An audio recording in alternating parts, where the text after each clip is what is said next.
இதுக்கு பேர் தாங்க மஞ்சனத்தி கீரை. இந்த தண்டெல்லாம் இப்படி தான் இருக்கும். தண்டு இருக்குல்ல, இது இப்படி தான் இருக்கும். இது பேர் மஞ்சனத்தி கீரை. இதை வந்து எப்பவும் எல்லோரும் யூஸ் பண்ணலாம். யூஸ் பண்ணலான்னா இந்த பிள்ளைங்களுக்கு புரதச்சத்து இல்லை, உப்பு சத்து இல்லை, மாவு சத்து இல்லை அப்படி சொல்கிறாங்கல்ல. ஆப்பிளை வாங்கி கொடுங்க, ஆரஞ்சு வாங்கி கொடுங்க அப்படி சொல்கிறாங்கல்ல.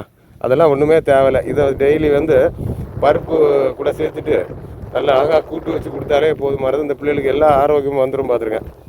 இதுக்கு வந்து இந்த லோ ப்ரெஷர் இருக்கவங்க சாப்பிடலாம், ஹை ப்ரெஷர் உள்ளவங்களும் சாப்பிடலாம்.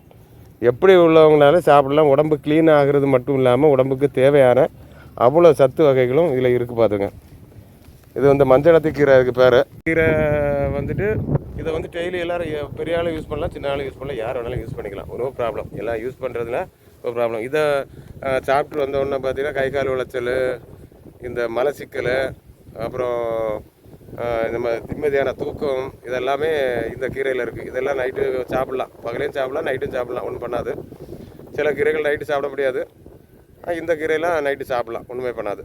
அப்போ இந்த கீரைகள்லாம் வந்து யூஸ் பண்ணுற விதத்தை பொறுத்து. இது வந்து சின்ன குழந்தைகளும் கொடுக்கலாம், நம்மளும் சாப்பிடலாம். சாப்பிட்டு என்ன நைட்டு கொஞ்சம் அதிகமாக சாப்பிடாமல் இருக்கணும், அவ்வளோதான் மேட்ரு. மற்ற மாதிரி எல்லாம் சாப்பிட்லாம் பார்த்துருங்க.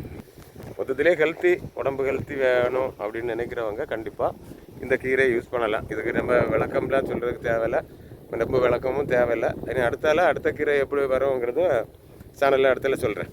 ஓகேவா? பாய்.